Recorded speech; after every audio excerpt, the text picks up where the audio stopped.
작년 1.4%보다는 성장률이 올라가지만 그렇게 만족할 만한 수준은 아니다. 그리고 내용도 뜯어보면 반도체 효과가 너무 크다. 반도체를 제외하면 그렇게 수출이 잘 되는 업종이 올해도 그렇게 많지는 않다. 그리고 우리나라가 지나치게 제조업 비중이 높고 또 제조업 중에서도 한두 개 업종에 굉장히 비중이 높게 형성돼 있기 때문에 산업 구조가 조금 불안정한 상태다.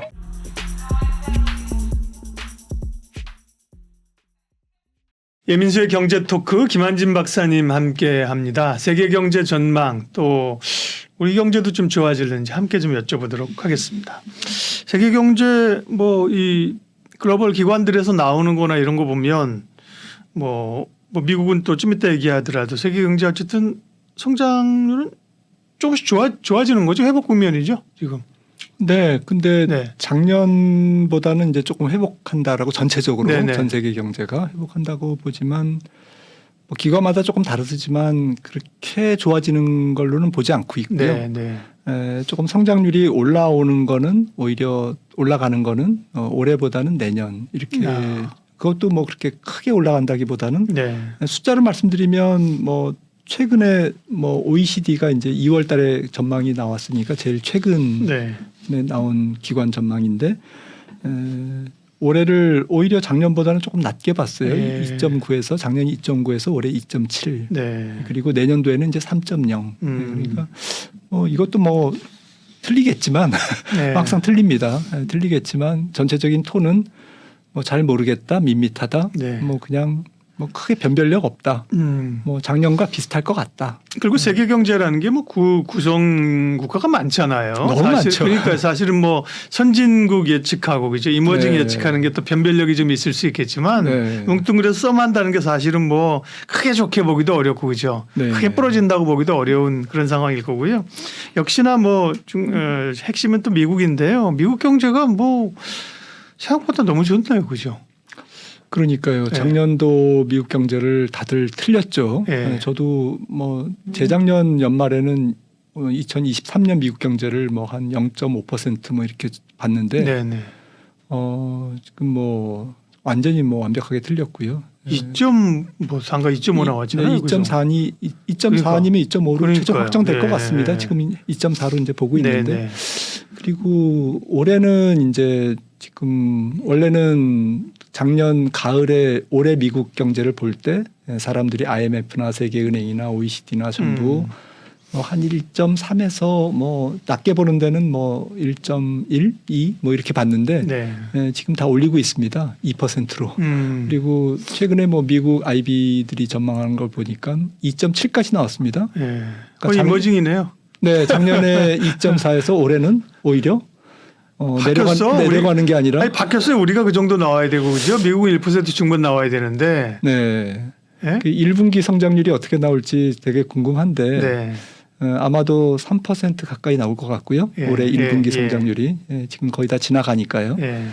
그리고 올해 전체로는 최소한 2%는 나올 것 같습니다. 그러니까 정리해서 말씀드리면 작년에 2.4, 올해 2.0. 네. 참고적으로 미국의 장기 경제 성장률, 잠재 성장률은 한 1.8 그러니까요. 정도니까 네. 장기 추세 성장률보다 조금 높은 성장률이 올해까지도 찍힐 거다. 그러면 경기 침체는 없는 거냐? 제 생각에는 2023년이 이제 경기 침체였거든요. 한 2달 경기 침체였습니다. 네. 코로나 때. 네, 그리고 이제 돈 풀면서 재정 풀면서 이제 경기가 살아났는데요. 2020년 3월, 3년 전 3월이 이제 경기 저점이었는데 그때부터 올해가 2024년이니까 내년 상반기까지는 경기 확장기라고 보셔도 될 것 같고요. 조금 안 좋더라도 내년 한 1분기 정도, 내년 봄까지는 경기가 이제 확장 국면에 갈 것 같고요. 나중에 이제 사후적으로 이제 경기 침체냐 이제 아니냐 이렇게 하는데 성장률이 떨어진다고 경기 침체는 아니고요. 나중에 전미경제협회라든지 이런 권위 있는 기관에서 이제 경기 침체였다 아니었다라고 이제 나중에 사후적으로 피드백해서 판단하는데 제 생각에는 내년 상반기까지는 경기 확장기라고 봐야 될 것 같습니다. 네. 그러게요. 왜 미국은 사실은 이제 선진국으로 갈수록 자본의 한계 효율이 떨어지고요. 그렇게 잠재 성장률 자체가 높지 않기 때문에 그렇죠. 선진국 우리도 이제 옛날에 2자리 성장했잖아요. 그러다가 7% 이렇게 가다가 지금은 우리가 사실 잠재 성장률이 한 2% 후반 3% 정도 3% 안 되나요? 안 됩니다. 20% 중후반. 아닙니다. 그것도 안 됩니까? 네, 거의 2015년까지가 2.5%였고요. 네. 지금 추정치는 2023년부터 2027년까지, 그러니까 뭐 물론 미래지만 네. 향후 한 3, 4년간의 잠재 성장률 추계치는 2.1%입니다. 한국은행. 그렇군요. 네. 그러니까 이제 잠재 성장률이라는 거는 한 경제가 가용 가능한 자원들을 활용해서 최대치로 달성할 수 있는 거잖아요. 맞습니다. 그죠? 그러니까 근데 우리는 뭐 잠재 성장률도 매우 낮아졌음에도 불구하고 그마저도 뭐 사실은 잘 초과 달성이 안 되고 있는 그런 흐름들인데요. 네. 미국은 그럼 이렇게 성장이 좋은 이유는 뭔가요? 뭐 복합적인데 일단은 물가가 많이 올라가면 이제 성장률이 꺾이지 않습니까? 네. 금리도 올라가고 그러기 때문에. 근데 생산성이 지속적으로 그렇게 기가 막히게 지금 생산성이 증가하는 것은 아닌데 꾸준하게 생산성이 물가를 좀 잡아먹고 있다, 잡아주고 있다, 억제해주고 있다, 이제 그렇게 평가를 하고 있고요. 조금 두드러진 현상은 이제 소비인데요. 아무래도 미국 GDP의 뭐 3분의 2가 소비니까요. 네. 소비가 왜 증가하느냐를 봤더니 구조적인 고용 시장의 조금 타이트함. 그러니까 아직까지도 많이 좁혀졌는데 고용 시장이 식었는데도 불구하고 아직까지도 고용 시장이 굉장히 조금 네. 아주 뜨겁습니다. 일자리가 많다. 그죠? 네, 빈 일자리가 지금 실업자 한 명당 아직까지도 1.44개. 그러니까 참고적으로 유로존은 지금 0.6개인가 정도밖에 안 되거든요. 네. 그러니까 일자리를 찾기가 어려운데 미국은 뭐 실업자가들이 이제 그 선택할 수 있는 그 빈 일자리가 그 정도로 많다라는 얘기고요. 그러니까 임금 상승률이 조금 아직까지도 그렇죠. 잘 안 떨어지고 있는 거고. 그래서 이제 연준도 좀 금리를 내리는 걸 부담스러워하고 있을 정도로 고용 시장이 이제 좀 타이트하다라는 거고요. 그다음에 코로나 때 돈을 많이 풀었는데 그 돈이 이제 좀 초과 저축으로 아직까지도 남아 있습니다. 네. 가처분 소득 대비 아직까지도 5% 이상이에요. 그게 과거에 이제 코로나 오기 전에가 한 3%가 안 됐거든요. 평균이, 장기 평균이. 그러니까 이게 한 8%에서 떨어졌습니다. 떨어지고 있는데 떨어지고는 있지만 그러니까 미국 사람들이 소비력이 줄고는 있어요. 지갑이 얇아지고는 있습니다. 고용 시장도 식고 있고요. 네. 그런데 이거는 이제 정체적인 평균보다도 아직까지 높은 상태다. 그러니까 미국 소비가 잘 안 죽는 거고요. 그다음에 온쇼링 정책이 조금 효과를 보고 있는 것 같습니다. 건설 투자가 많습니다. 뭐 우리나라도 뭐 자동차, 2차 전지, 뭐 반도체 다 미국의 공장을 짓는데 네. 뭐 TSMC도 짓고 전 세계 다 짓지 않습니까? 또 리쇼링으로 미국 기업들이 다시 미국에 돌아오고 그러다 보니까 이제 허허벌판에 뭐 공단도 만들고 뭐 거기에 인프라 깔고 이런 것들이 지금 활발하게 이루어져 가지고 이런 게 이제 비주거용 건설 투자, 설비 투자로 잡히고 그러니까 뭐 노동시장 괜찮고 소비 괜찮고 또 설비 투자 괜찮고 생산성 좋고 이러니까 이제 경제 성장률이 의외로 선방하는 거죠. 네. 미국 경제 뭐 워낙 단단하고요. 전인대가 이제 마쳤는데 중국 얘기도 좀 하면 뭐 중국이 미국과 어깨를 나란히 하면서 적어도 양적으로 보면요. 그죠? 하다가 뭐 지금은 굉장히 중국이 어려워진 상황입니다. 그렇죠. 이제 중국은 네. 이제 그런 세계 패권 경쟁에서 이제 밀려나는 건가요? 성장률 자체도 5% 언저리를 올해도 제시한 것 같긴 하더라고요. 네, 지난번 양회 때 5% 안팎이라고 네네. 뭐 한자로는 좌우라고 하더라고요. 네. 안팎으로 이제 제시를 했는데 저는 이제 큰 관점에서는 패권 경쟁이나 또 중국의 미국 따라잡기 또 미국을 따라잡다 보니까 미국이 이제 중국에 대한 견제 그렇죠. 네. 이런 것이 아직 끝나지 않았고 예. 이제 앞으로도 더 심해지면 심해지지 약해지지 않을 거다라고 보고 있는 게 지금 현재 미국 대비 중국의 GDP가 70%입니다. 지금 거의 이제 72%인가 찍고 조금 내려와서 이제 약간 70% 약간 언더일 거예요. 네. GDP 전체 사이즈가요. 그런데 참고적으로 40%를 넘은 국가가 일본 잠깐 넘었고요. 90년대에 엔화가 강세일 때 그리고 없습니다. 예. 단일 국가로서는 유로존 전체를 합쳐서 이제 영국까지 합쳐가지고 잠깐 뭐 미국 GDP를 비슷하게 갔다가 지금은 또 한참 모자라고요.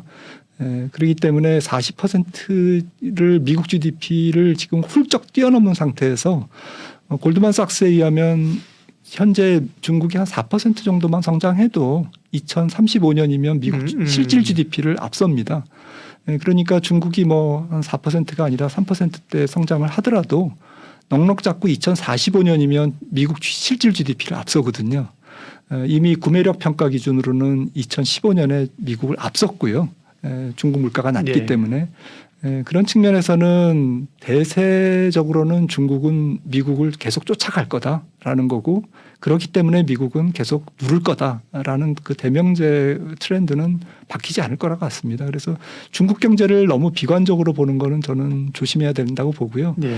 오히려 투자자 관점에서는 뭐 약간 부채 조정과 구조 조정이 지금 힘들게 진행되고 있지만 잘 봐서 이제 시진핑 정부가 이걸 잘 극복하면 오히려 기회가 있을 수 있다. 내년도에는 오히려 중국 주식을 조금 담아야 되는 그러한 시기가 될 수도 있다. 네. 저는 그렇게 생각을 합니다. 네. 미국, 중국, 그밖에 뭐 일본이나 인도나 뭐 이머징 얘기도 좀 하고 싶지만 우리나라 얘기를 하게 되면 우리나라도 지금 뭐 일단 다 느끼는 게 인구 절벽 뭐 이런 것 때문에 전반적으로 생산 요인이 떨어지는 거고요. 우리 주요 산업들도 그동안 좀 어려웠고 그죠? 우리는 성장률 전망이 어떻습니까? 올해? 작년에 1.4% 아시다시피 네. 이제 그 정도로 확정이 됐는데 올해는 뭐 조금 뭐 2.1% 높게 보시는 분들은 2.3%까지도 네. 보고 있고요. 그런데 아마 반도체가 한 0.3%포인트 정도 지금 올해 플러스 효과가 있기 때문에 그 정도를 감안하더라도 저는 한 2.1%. 그러니까 잠재 성장률을 거의 조금 그 정도 맞추는 수준. 그러니까 작년 1.4%보다는 성장률이 올라가지만 그렇게 만족할 만한 수준은 아니다. 그리고 내용도 뜯어보면 반도체 효과가 너무 크다. 그 반도체를 제외하면 그렇게 수출이 잘 되는 업종이 올해도 그렇게 많지는 않다. 자동차 정도, 자동차 조선 정도가 지금 하고 석유화학이나 철강이나 이런 쪽은 지금 뭐 LG화학이 뭐 일부 좀 합성수지 공장 이제 뭐 가동 중단할 정도로 중국에 지금 계속 밀리고 있거든요. 그러니까 전통적인 뭐 범용 제품 뭐 어제 오늘 얘기는 아닙니다만은 2010년대 수출의 호황을 구가했던 이러한 좀 무거운 산업들은 지금 경쟁력이 급속하게 둔화되고 있고 결국 살아남아 있는 게 이제 자동차 반도체인데 자동차 반도체가 이제 경기 전 세계 이제 좀 소비 경기라든지 환율의 영향을 조금 많이 받기 때문에 변동성이 크다는 점. 한국 경제의 조금 약점이죠. 우리나라가 지금 GDP 대비 제조업 비중이 28%나 돼요. 그러다 보니까 선진국 중에서 굉장히 높은 편입니다. 네. 미국과 비교하는 건 좀 그렇지만은 미국은 11%, 일본이 조금 높은 편인데 그래도 한 20%가 안 되거든요. 그래서 우리나라가 지나치게 제조업 비중이 높고 또 제조업 중에서도 한두 개 업종에 지금 굉장히 비중이 높게 형성돼 있기 때문에 산업 구조가 조금 불안정한 상태다라는 것은 좀 약점인 것 같습니다. 네.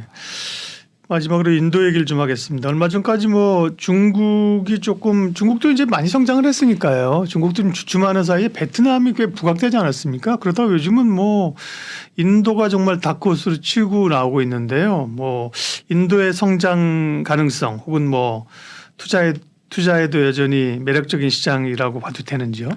주식 시장은 조금 과열돼 있는 것 같고요. 네. 그러니까 우리가 알고 있는 그런 인도 경제의 여러 가지 장점들을 주가가 거의 이제 풀리 반영을 하고 있기 때문에 주가는 조금 비싸다. 네. 하지만 경제 자체만 보면 지금 굉장히 올해 내년 2, 3년 뭐 장기적으로 봤을 때도 좋을 것 같은데요. 지금 세계 경제에 좀 특징이 있습니다. 네. 어떤 나라가 좋냐면 특히나 그 좀 미중 무역 분쟁 내지는 꼭 미중 간의 무역 전쟁이라기보다는 분업 질서의 변화에 수혜를 받는 국가들이 좀 좋아지고 있거든요. 그래서 뭐 미중 무역 분쟁이 아니더라도 말씀 주셨듯이 중국의 인건비가 높아지다 보니까 이제 공장을 인도나 베트남으로 빼다 보니까 네. 이제 그런 국가들이 주변에 중국을 대체할 수 있는 국가들이 수혜를 받듯이 거기다가 이제 플러스 중국 쪽에서의 이제 조금 여러 가지 문제 때문에 또 시진핑 정부에 대한 불안감도 있고 또 미국의 압력도 있고 이런 부분들에서 이제 중국에 투자하려고 했던 계획이 취소되고 제3국을 선택하는 경우가 지금 많아지고 있는데 그 중에 하나가 인도인 거죠. 그래서 인도가 좀 수입 물가가 굉장히 부담이 높은 국가라서 걱정을 많이 했는데 사우디 또 러시아에서 이렇게 원유도 살금살금 사오면서 그들 나름대로는 지혜롭게 고유가를 이제 넘어왔고요. 그러면서 이제 그런 뭐 세계 분업 질서에 조금 이렇게 판도 변화에 수혜를 지금 아주 톡톡히 보고 있는 국가고 또 인구 구조가 굉장히 젊습니다. 그래서 중국은 지금 고령화율이 만만치 않게 앞으로 한 10년간 올라가는데 늙어가는데 인구가 인도는 이미 절대 인구도 중국을 추월했고요 올해 그다음에 젊은 인구 생산 가능 인구도 지금 굉장히 낮거든요. 생산 가능률 평균이 지금 34세인가 그렇더라고요. 베트남은 거의 비슷합니다. 네. 그러다 보니까 잠재 성장률이 높죠. 그러니까 뭐 성장률이 전 세계에서 그렇게 큰 인구가 거의 6% 성장을 하고 있는 남미도 지금 못 쫓아가고 있거든요. 브라질 해봤자 한 2, 3%밖에 성장을 네. 못하는데 지금 인도가 유일하게 신흥국 거대 인구를 갖고 있는 신흥국 중에서는 5%, 6%를 지금 매년 성장을 하고 있습니다. 예, 세계 경제 전망과 최근에 좀 특징들 정리해봤습니다. 김한진 박사님 함께해 주셨습니다. 고맙습니다. 상담 약속 홈쇼핑 DB로 당당하게 활동할 설계사 및 관리자를 모집합니다. 오늘은 어디로 가지? 오늘은 누구에게 가지? 오라는 곳도 갈 곳도 없는 고민. 인포벨 보험사업단이 해결해드립니다. 지인 영업, 연구 영업, 개척 영업, NO! 상담 약속 홈쇼핑 DB로 당당하게 활동할 설계사 및 관리자를 모집합니다. 지금 바로 전화하세요. 상담 약속 홈쇼핑 DB로 당당하게 활동할 설계사 및 관리자를 모집합니다. 오늘은 어디로 가지? 오늘은 누구에게 가지? 오라는 곳도 갈 곳도 없는 고민. 인포벨 보험사업단이 해결해드립니다. 지인 영업, 연구 영업, 개척 영업, NO! 상담 약속 홈쇼핑 DB로 당당하게 활동할 설계사 및 관리자를 모집합니다. 지금 바로 전화하세요.